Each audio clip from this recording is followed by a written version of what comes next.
Hari ini kita melihat kitab 1 Tawarik pasal 20 yang disampaikan oleh Pastor Joshua. Di sini cukup pendek, cuma 8 ayat, tetapi sejarahnya sangatlah mewah. Sejarah yang cukup panjang dalam kitab Samuel, 2 Samuel.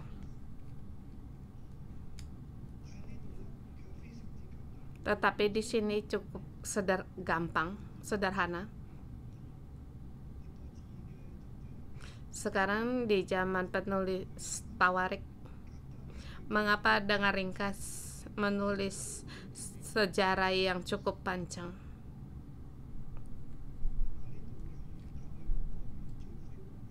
Dan juga di sini zaman Raja Daud yang paling dalam kejayaannya, tetapi hanya menggunakan 8 ayat. Mengapa? Nanti kalian perlahan akan tahu.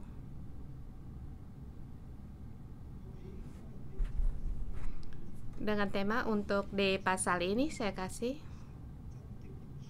Allah sungguh mengampuni, dan masih dipakai. Ini menyatakan hubungan Daud dengan Allah.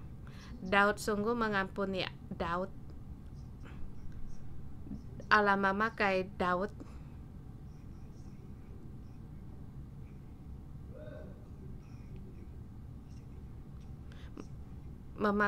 untuk memimpin orang Israel untuk masuk dalam perjanjiannya. Dia melambangkan Kristus, kerajaan Kristus,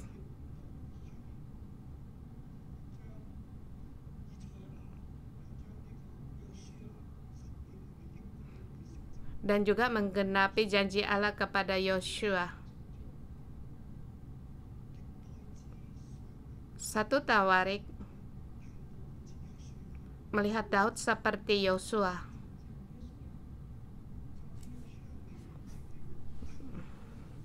Bahkan yang belum diselesaikan oleh Yosua diselesaikan oleh Daud. Dan dalam sejarah ini ada agak tanggung. Dalam 1-2 Tawarik pasal 21-22 agak tanggung di situ sejarahnya. Dan di sini ada disebut, tapi di sini diringkas cukup banyak. Dan juga punya maknanya sendiri, dan kita melihat mohon Tuhan untuk menolong kita masuk dalam kebenaran ini. Dan saya mencernakan begitu banyak, dan saya melihat Allah sungguh mengampuni. Ini kebenaran. Allah sungguh mengampuni manusia asal manusia mau bertaubat. Dan Allah mengampuni kemudian memakai dia. Dan semua mengampuni adalah semuanya dihapuskan, seperti tidak melakukan kesalahan. Bahkan Allah memakainya.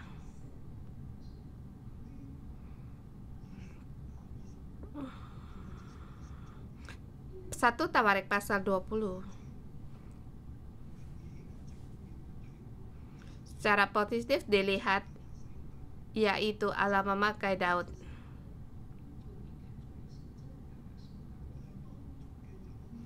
Tapi di situ ada pengantar termasuk kelemahan dari Daud. Kita masuk di dalam pasal ini. Bersamaan kita merenungkan kembali, Daud punya hati pada Tuhan, dan Daud mencari tabut perjanjian dan mendirikan bait suci bagi Allah, dan Allah mengikat perjanjian dengan Daud. Allah mengikat perjanjian Allah dengan Daud ini sangat penting, dan Allah berfirman kepadanya bahwa Allah menundukkan semua musuh-musuhnya dan mendirikan keturunannya dan mendirikan kerajaannya dan memakainya. Ini janji Allah kepada Daud. Allah perjanjian Daud yaitu Allah menyertainya, bersedia untuk mendirikan bait suci, tetapi tidak perlu kamu membangun bait suci bagiku, tetapi aku mau mengikat perjanjian dengan kamu. Kemudian kita melihat Daud, karyanya pasal 18 sampai 20. Allah memakai dia untuk menggenapi.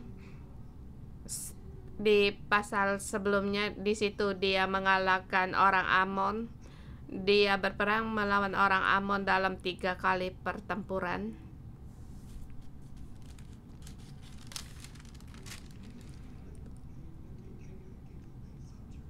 Satu Tawarik yang dicatat dalam 2 peperangan pertempuran kemarin, 2 terhadap orang Amon. Dan kemarin katakan Yoab dan Abisai adiknya, itu peperangan yang kedua.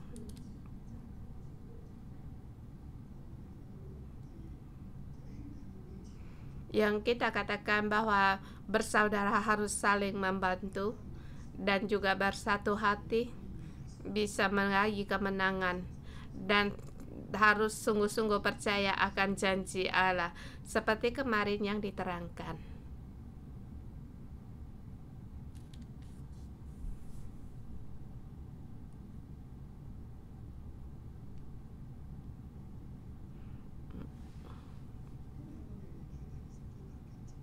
Hari ini kita melihat pasal 20 yang penerusnya.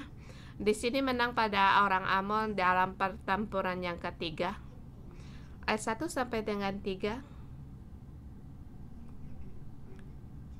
Pada pergantian tahun, pada waktu raja-raja biasanya maju berperang, maka Yoab membawa keluar bala tentaranya, lalu ia memusnahkan negeri Bani Amon. Kemudian ia maju mengepung kota Rabah, sedang Daud sendiri tinggal di Yerusalem. Yoab memukul kala Rabah dan meruntuhkannya.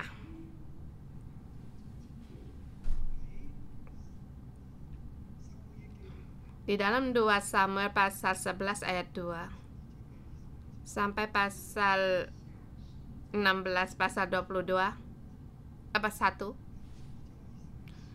sampai pasal 5 ayat 25 menggunakan hampir 2 pasal. Daud dia tinggal di Yerusalem. Kemudian di 2 Samuel pasal 11 ayat 2 sampai dengan pasal 11:25, kemudian di situ baru Yoab memukul kala Rabah dan meruntuhkannya. Tetapi di sini hanya tertulis Yoab mengalahkan Rabah dan meruntuhkannya. Sesudah itu Daud mengambil mahkota dari kepala raja mereka, Raja Amon. Beratnya ternyata setalenta emas, bertata sebuah batu permata yang mahal, dan dikenakan kepada kepala Daud.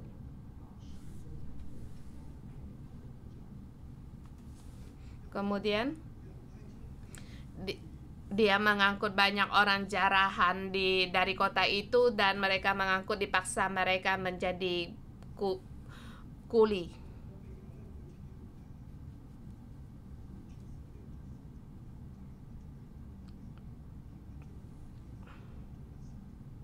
Di sini mereka bekerja paksa dengan gergaji, penggerak besi, dan kapak. Bukan dibawa, mereka ditekan dengan hal ini, tetapi di sini mereka dipaksa bekerja dengan gergaji, penggerak besi, dan kapak.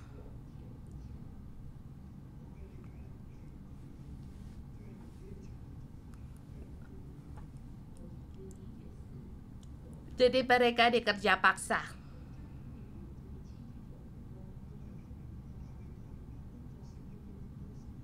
Demikian juga diperlakukan Daud segala kota Bani Amon.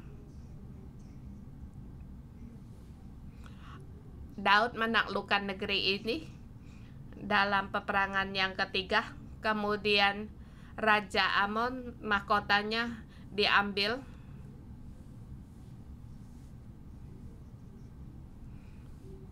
Yoab menyuruh Daud untuk mengambil mahkota itu, kemudian dipakai di atas kepalanya. Dan Yoab memberi kemuliaan ini kepada Daud, bukan kepada dirinya sendiri.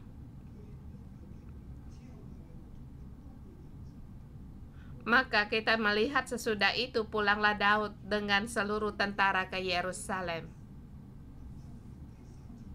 Di sini dicatat tentang peperangan yang ketiga dengan Bani Amon,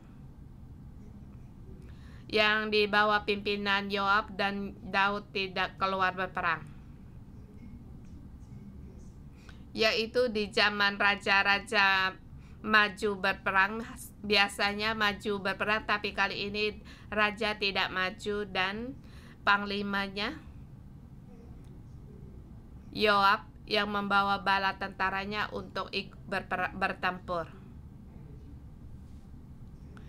dan menang. Setelah menang, menyuruh Daud untuk datang. Akhir dari kemenangan, Daud datang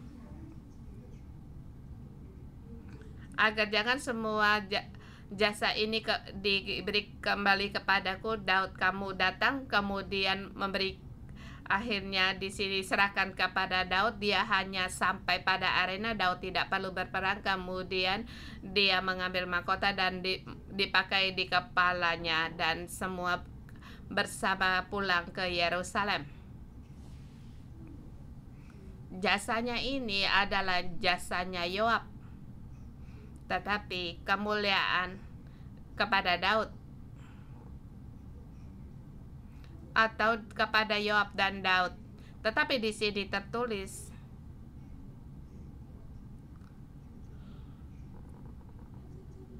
yang menang atas peperangan kepada Bani Amon ini adalah Yoab. Dan dalam sejarah ada tertulis hanya Daud yang datang membawa mahkota emas, kemudian Bani Amon takluk kepada Daud. Daud bukan hanya di Israel menjadi raja, tetapi di tengah-tengah Bani Amon dia juga menjadi raja. Dia menyatakan satu kebenaran bahwa Allah kami adalah raja di atas di atas bumi.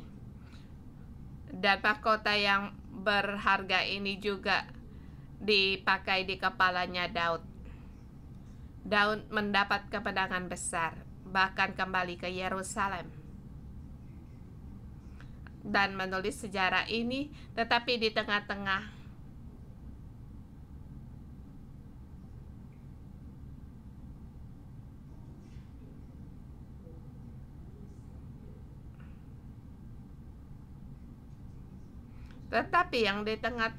yang agak yaitu di ayat 20 ayat 1, pada saat raja-raja biasanya maju berperang. Maka Yoab membawa bala tentaranya lalu memusnahkan negeri Bani Amon, kemudian dia maju mengepung kota Rabah. Sedang Daud sendiri tinggal di Yerusalem. Di sini timbul suatu bencana terjadi. Daud jatuh dalam kelemahan. Pertama, dia tidak keluar ikut berperang. Kedua,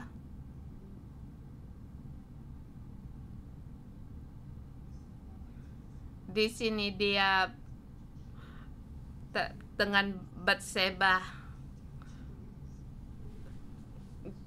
Di saat itulah terjadi hubungannya dengan Batseba, dengan dia penulis Tawarik ini. Dia tahu akan masalah ini, tetapi ini tidak ditulis. Bahkan Daud membunuh Uriah tidak dicatat di sini.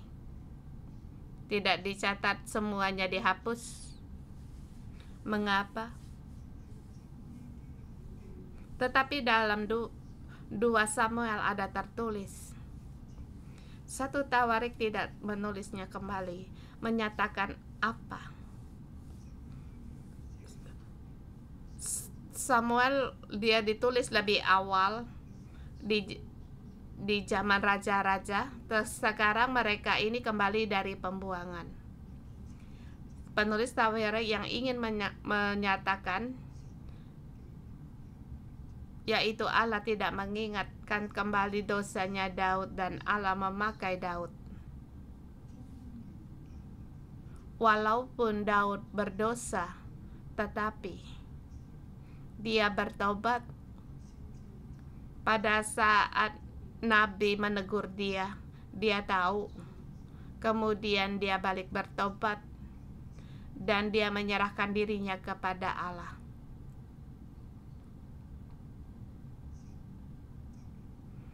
Allah menegur dia.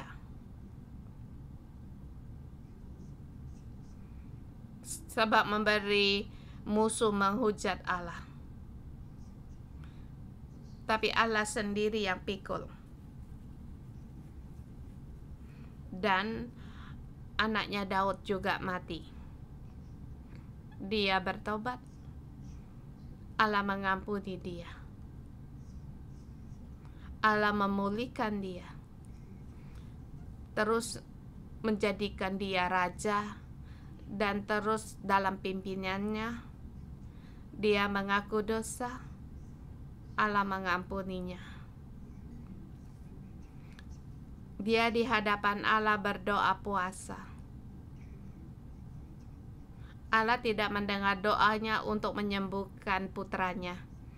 Putranya mati, kemudian dia bangun kembali. Dia tahu Allah mengampuninya. Tetapi di dalam sejarah ini, di dalam 2 Samuel itu tercatat dengan menggunakan 2 pasal, sedang di sini 1 ayat.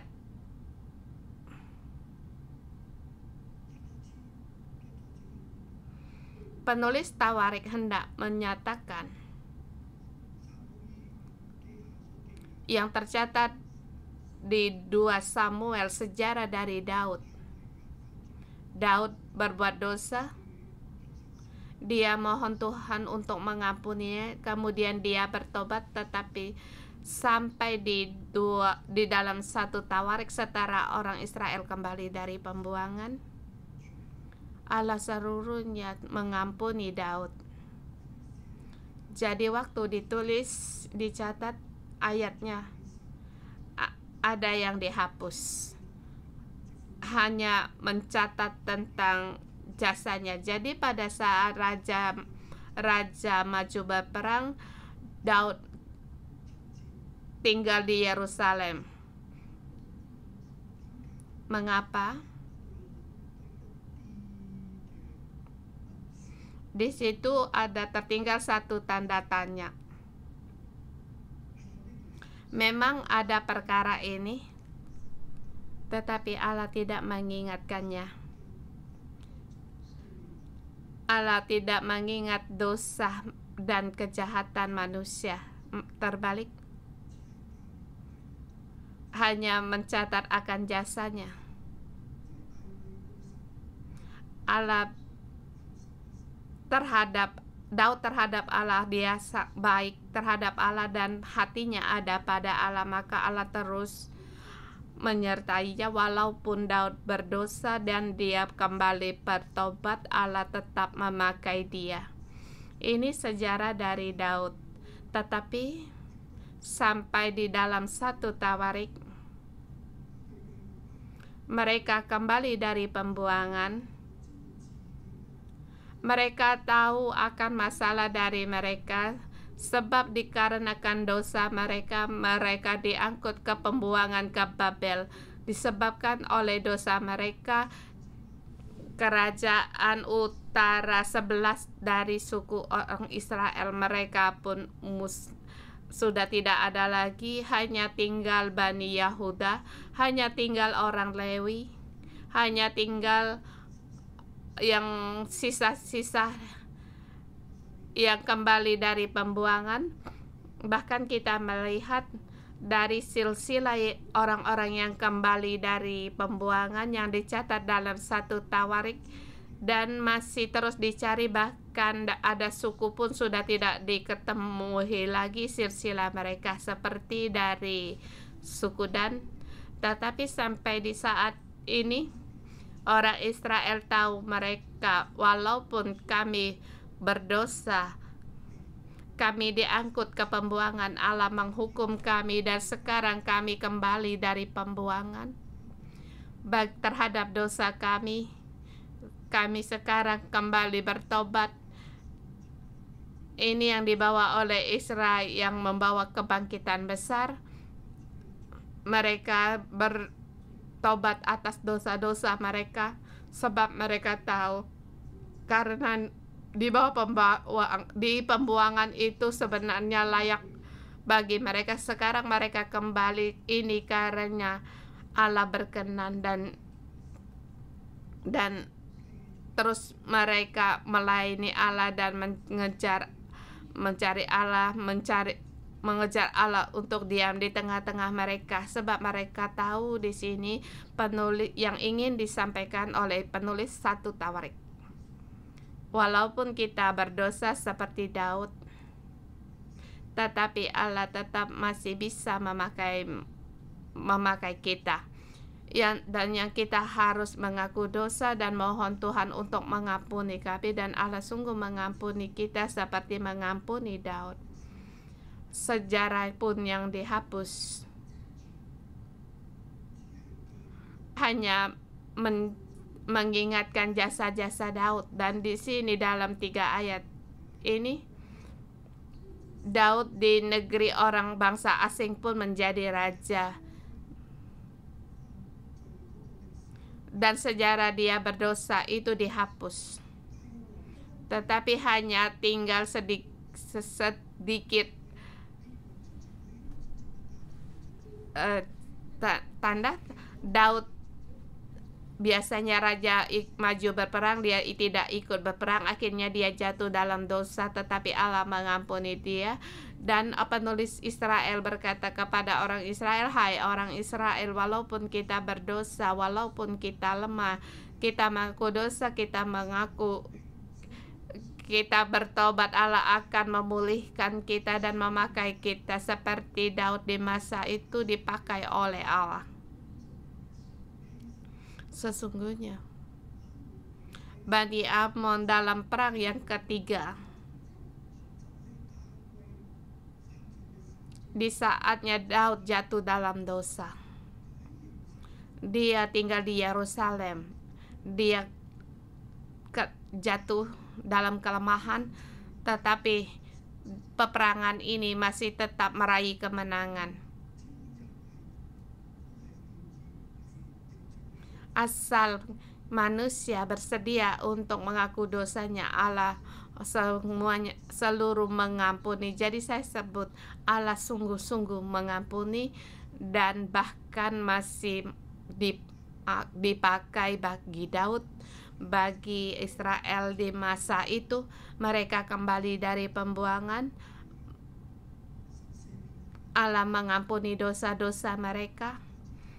Dan penulis 1 Tawarik berkata kepada mereka, Roh Kudus berkata kepada mereka, Allah mau mengampuni kalian dan memakai kalian sebagaimana dia memakai Daud.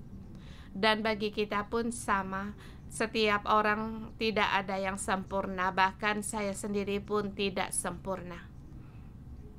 Jadi kita jangan menggunakan yang sempurna, yang suci, yang tanpa dosa untuk mengukur seseorang.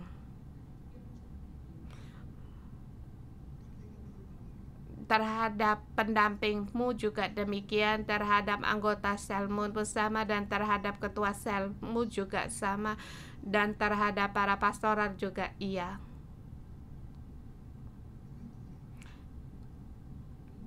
Tidak ada seorang pun yang tidak berdosa.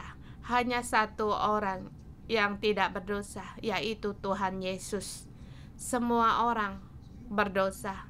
Semua orang perlu belas kasihan Tuhan.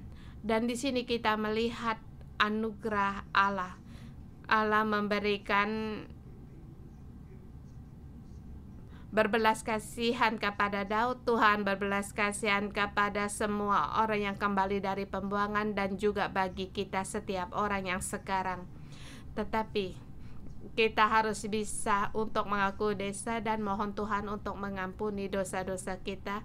Kemudian kita lihat di poin yang kedua pasal 4 sampai dengan 8. Orang Filistin ditaklukkan. Di depan 1 sampai 3 adalah Bani Amon.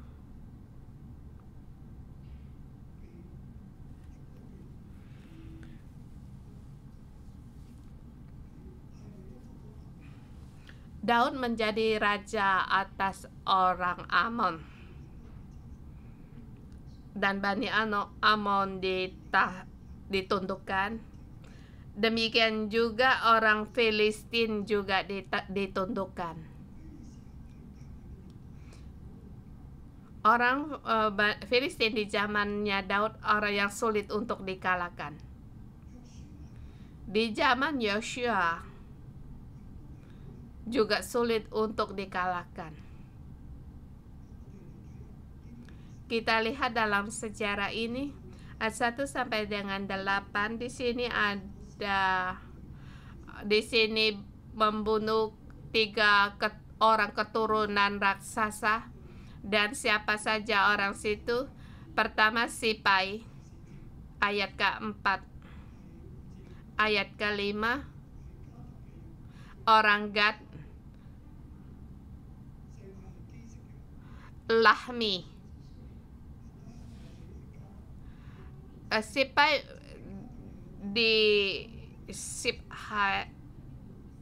digejar. Kemudian di situ yang kedua Lahmi orang Gad, dan yang ketiga orang ini juga di Gad tidak, tapi orang ini tidak disebut namanya, cuma hanya ciri-cirinya penampilannya bahwa dia perawakan yang tinggi, kakinya berjari 6, baik kaki dan kanannya mempunyai 6 jari yang seluruh jumlahnya ada 24 seluruhnya. Dia juga termasuk keturunan raksasa. Ia mengolok-olok orang Israel, maka Yonatan anak Semea kakak Daud menewaskannya.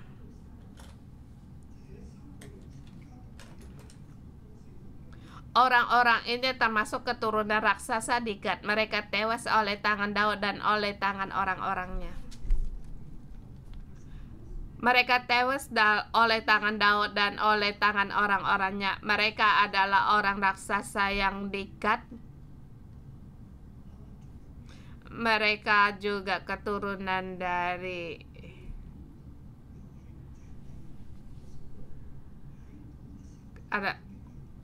mereka sejak dulu sudah ada di zamannya Daud.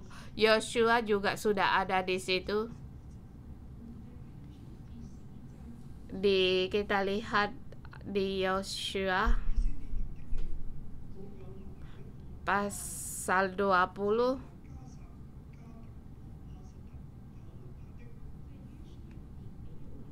Di negerinya Daud tidak ada lagi tertinggal orang Amal. Yang di 3 Gad di Gezer yang kita tahu sekarang yang lagi berperang yaitu Gaza, di Gad dan juga Asdod. Di dalam 3 tempat ini yang tidak dikalahkan yang tidak diduduki oleh Yosua, sebab di sini masih ada orang keturunan Gad.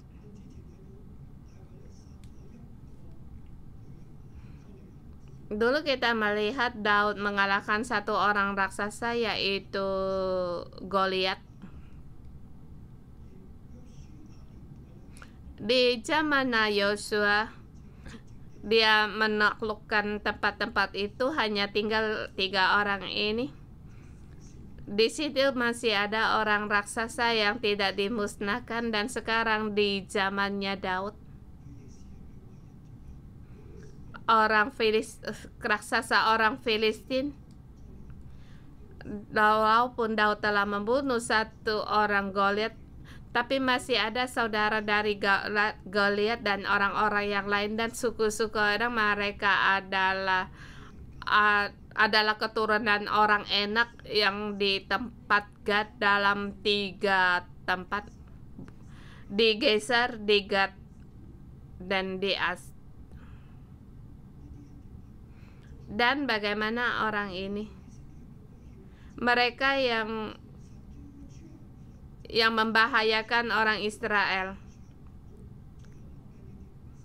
Allah menyuruh Yosua untuk menyingkirkan orang ini, tetapi Yosua masih meninggalkan sebagian yang di sini. Tetapi dalam penulis 1 Tawarik di tempat ini, Daud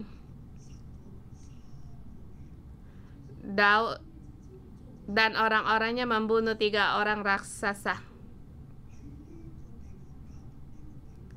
Dan di Gad, orang-orang raksasa ini ditewaskan oleh Daud dan orang-orangnya, dan ketiga orang sesena ini mempunyai ciri-ciri dan juga mempunyai nama. Dan di situ melihat Allah memakai Daud. Walaupun Daud jatuh dalam kelemahan, tetapi Allah masih menjadikan dia menang atas Bani Amon. Walaupun Daud masih dalam kelemahan, tetapi Allah bisa memakai dia untuk mengalahkan orang ini. Yosua tidak sanggup melakukan, tapi Daud sanggup. Dan kita melihat Daud sungguh membawa orang Israel masuk dalam perjanjian. Yosua membawa orang Israel masuk dalam tanah perjanjian. Allah berjanji kepadanya, kamu melakukan firman-Ku dan ketetapan-ketetapan-Ku, jangan takut, janganlah takut, aku menyertaimu, kemanapun kamu pergi aku menyertaimu. Allah menyertai Yosua, kemudian baru bisa membawa umat Israel mendapatkan seluruh tanah perjanjian. Yosua membawa orang Israel masuk dalam negeri perjanjian. Tetapi kita melihat Daud dalam 1 Tawarik ini, kita melihat Yosua membawa umat Israel masuk dalam perjanjian, dan di dalam tanah perjanjian masih ada orang raksasa. Daud bersamaan dia membawa orang Israel masuk dalam perjanjian, dan Allah mengikat perjanjian dengan dia mendirikan kerajaannya, bahkan kerajaannya janji Allah akan digenapi. Dan orang-orang Gad ini juga dimusnahkan oleh Daud. Janji Allah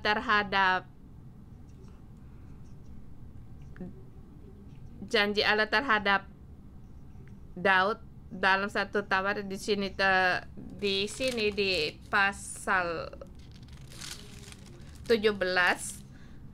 Di situ tertulis bahwa Allah berfirman, aku akan mendudukkan segala musuhmu. Maka di sini mari kita lihat di ayat di sini, orang Filistin mereka ditundukkan.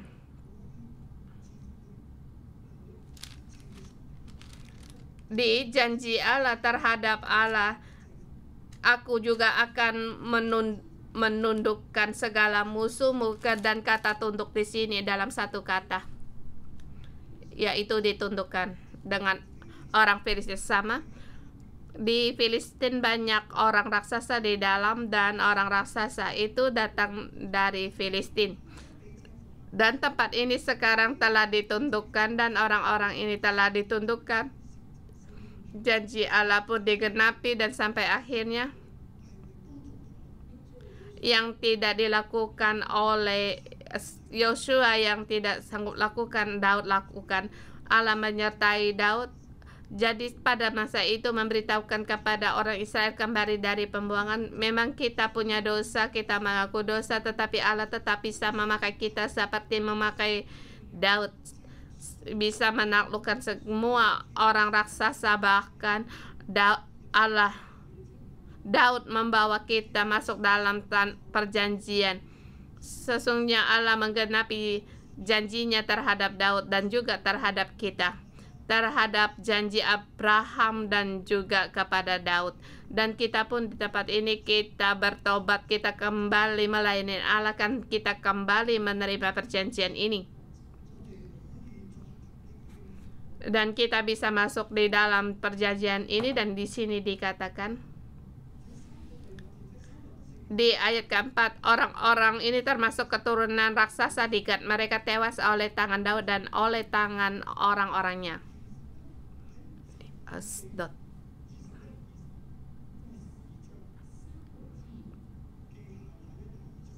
Di 1 Samuel 21:22 di situ tercatat, di situ ada 4 orang raksasa. Di tempat sini ada 4 orang raksasa yang ditewaskan. Tetapi di Tawar ini cuma mencatat 3. Mengapa kurang 1?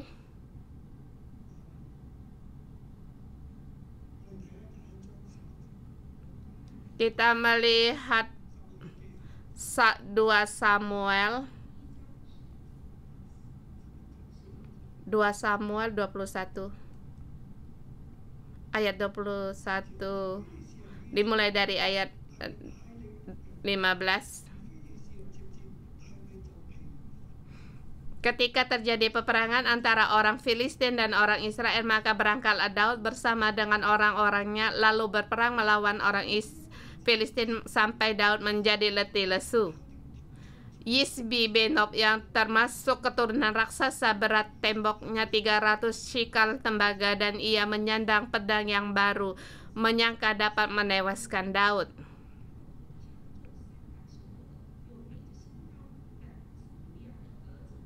Tetapi Abisai anak Zeruya datang menolong Daud lalu merobohkan dan membunuh orang Filistin itu. Pada waktu itu orang-orang Daud memohon dengan sangat kepadanya, kata mereka, "Janganlah lagi engkau maju berperang bersama-sama dengan kami, supaya keturunan Israel jangan punah bersama-sama engkau." Di sini ayat 15 sampai 18 ini tidak tercatat, tetapi ayat 18 sampai dengan 22 di sini masih dicatat, dan di bawah di situ ada 3 orang raksasa yang dicatat dalam 1 Tawarik, tetapi di sini tidak ada, yaitu Yisbi Benob. Di sini tidak tercatat sebab dia ingin membunuh Daud, tetapi saat itu Daud sangat letih, mungkin juga Daud sudah usia juga lanjut, hampir Daud mati dibunuh. Maka muncullah Abisai datang menolong Daud dan merobohkan orang Filistin itu. Di 1 Tawarik kurang tidak tercatat ini, mengapa harus dihapus? Di Tawarik memberitahukan kita, Daud punya kelemahan.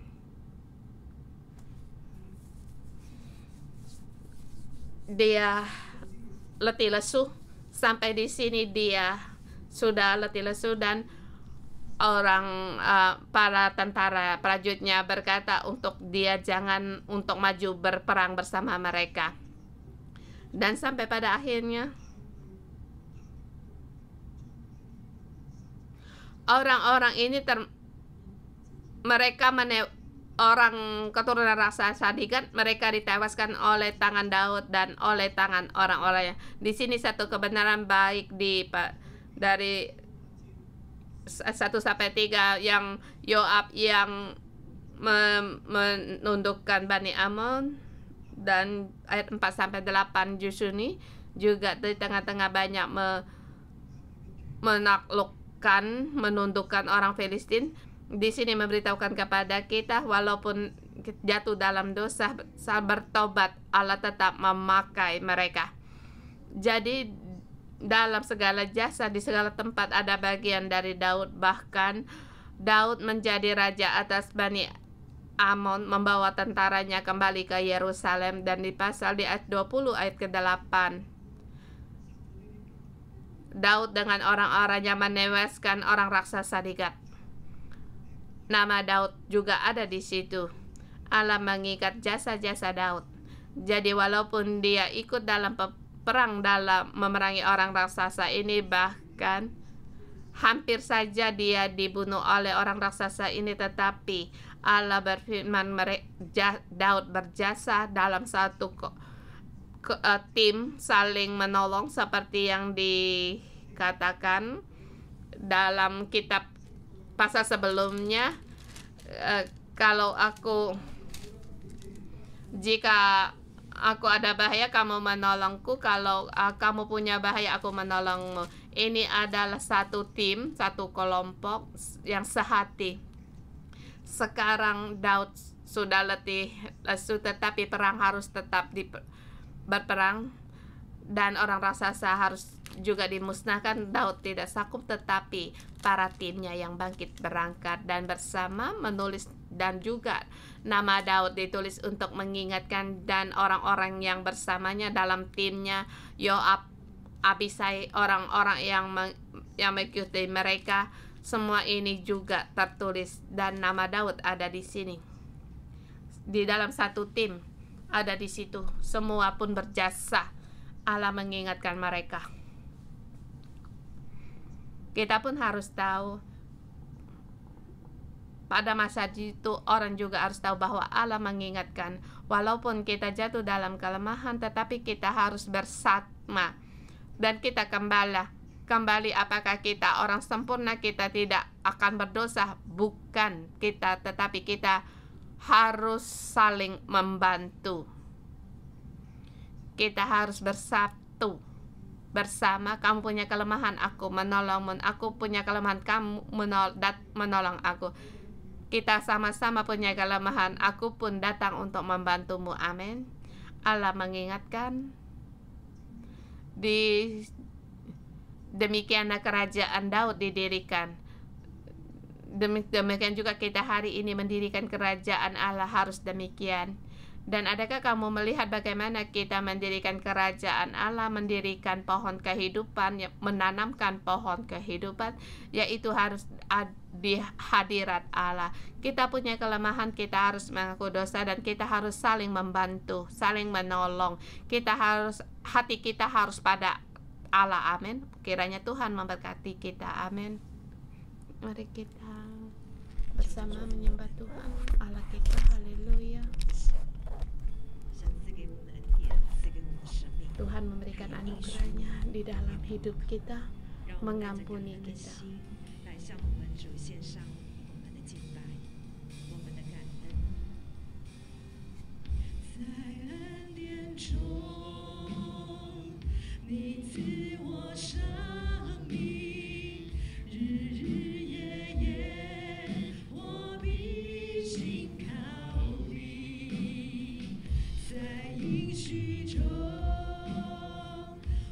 展翅翱翔，每个呼吸。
Tuhan, kami bersyukur dan berterima kasih ya Allah, Engkau Allah yang kami agungkan.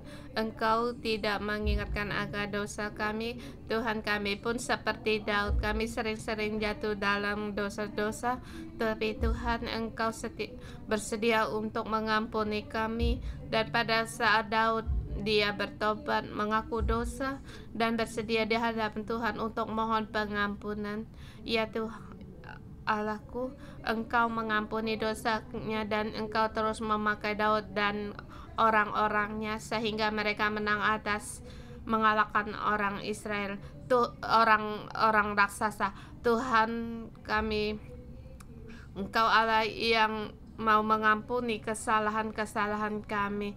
Saudara semua, di saat ini juga kita saling mengaku dosa kita di dalam hidup kita. Adakah sesuatu kita saling sering-sering melakukan kesalahan, jatuh dalam kelemahan, dan selalu merasa dalam kesalahan, dalam tuduhan, musuh, dan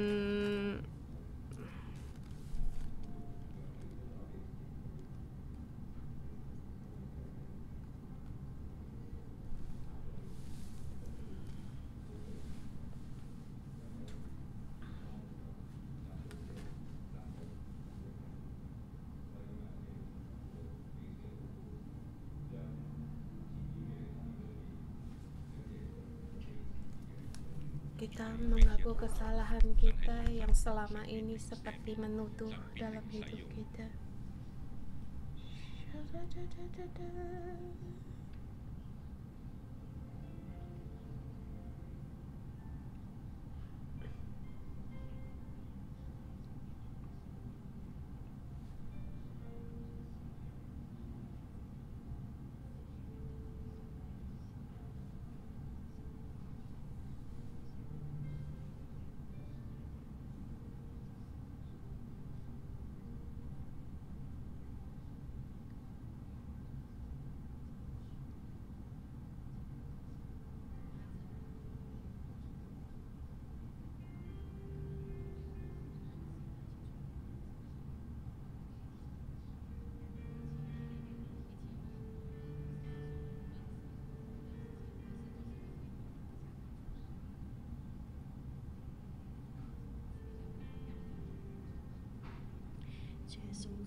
Yesus, kami berterima kasih dan memuji Engkau. Tuhan, kami berterima kasih walaupun Daud dalam kelemahan seperti hari ini, sama seperti kami masih bergumul dalam dosa-dosa kami dan dalam kelemahan kami, tetapi Engkau mengikat Daud dan mengikat perjanjian dengan Daud.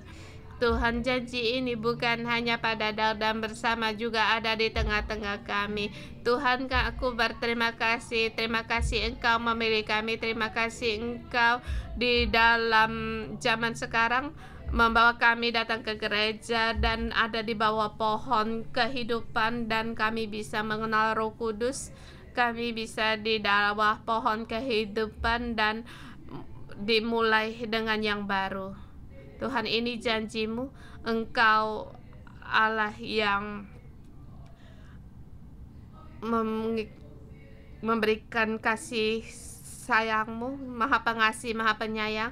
Siapalah kami, Tuhan, tapi kami ini, Tuhan, tetapi Tuhan, kami bersyukur Engkau membawa Tos Joshua dan Simo ada di Engkau meletakkan mereka di Hong Kong, dan juga ada Engkau memberikan Roh Kudus-Mu, termasuk saya dan saudara-saudari kami mengalami kesembuhan sehingga kami kembali untuk bangkit kembali. Tuhan, kami bersyukur, kami berterima kasih. Terima kasih Engkau memilih kami setiap orang yang semua kembali kepada Engkau. Tuhan, aku memuji Engkau. Tuhan, aku bersyukur dan terima kasih Tuhan, Engkau Allah yang sungguh nyata. Bukan hanya Engkau mengampuni Daud, tetapi juga Engkau memakai Daud dan orang-orangnya. Tuhan, juga tidak demikian juga di hari ini Allah tidak mengingatkan dosa Daud. Demikian juga Allah berfirman untuk Dia tidak mengingatkan dosa kita. Dan kita juga di dalam gereja sebagai pasukan Tuhan yang kuat. Dan di sini kita bukan seorang diri, kita menghadapi serangan, kita menghadapi raksasa bukan satu orang, tetapi dalam sekelompok orang, dalam satu komunitas kita saling bergandengan tangan dalam kerajaan Allah. Janji Allah ada pada kita. Kita tahu sekarang banyak serangan terhadap gereja, desas-desus yang membelokkan, bahkan banyak saudara-saudara hatinya goyah. Tetapi hari ini pada saat kita bergandengan kanan, kita menjadi satu pasukan bala tentara yang kuat, dan Allah pasti menyertai kita, dan Allah menuntut kita untuk membawa kita meraih kemenangan demi kemenangan. Tuhan, saya bersyukur dan terima kasih pada saat saudara-saudari kami bergandengan tangan Allah, Engkau menyertai kami seperti yang Engkau berfirmankan kepada Daud. Demikian juga Engkau juga menyatakan pada kami di mana kami pergi, Tuhan Engkau memberi kepada kami kemenangan yang besar. Dan Tuhan, ini janji ini ada masuk di dalam saudara-saudari kami pada saat kami menjadi pasukan yang besar ini. Tuhan, Engkau memakai kami sebagai orang yang mengalahkan raksasa, bagi yang menyerang gereja, yang menyerang kami, sehingga kami menang, mengalahkan mereka. Dan juga Tuhan menghentikan, menaklukkan semua orang yang menyerang gereja, yang menyerang kami. Tuhan, pakai kami adalah prajurit-Mu, dan Tuhan Roh-Mu kembali memenuhi kami agar kami menjadi bejana bagi-Mu dan dipakai oleh Engkau. Haleluya.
Di dalam 1 Tawarik demikian mencatat,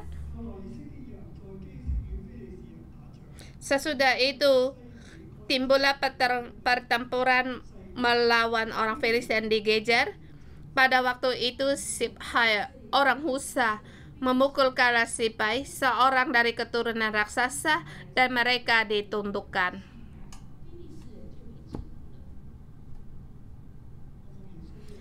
Aku dalam nama Yesus Kristus mendeklarasikan,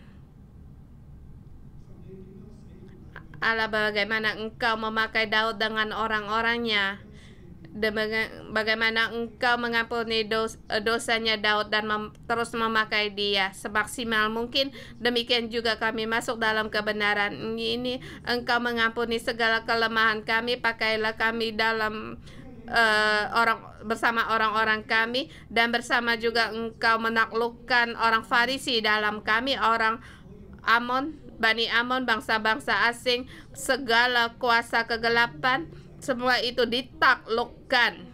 Sebab Allah punya anugerah bagi kita semua. Kita juga punya hati kepada Allah dan kita bersedia untuk mengikuti Allah. Tuhan, ampunilah kami, sertailah kami, bangkitkanlah kami, tolonglah kami, buanglah segala musuh-musuh, hapus musuh-musuh kami, segala raksasa orang Gad Dan Tuhan, Engkau juga menjadikan kami untuk menaklukkan mereka, menundukkan mereka. Beri kami kekuatan dengan orang-orang kami, tim kami, walaupun menghadapi raksasa apapun. Tuhan, Engkau memberikan kami kemenangan besar. Dalam nama Yesus mendeklarasikan, amin. Haleluya. Puji Tuhan, kita renungan pagi sampai di sini. Tuhan Yesus memberkati.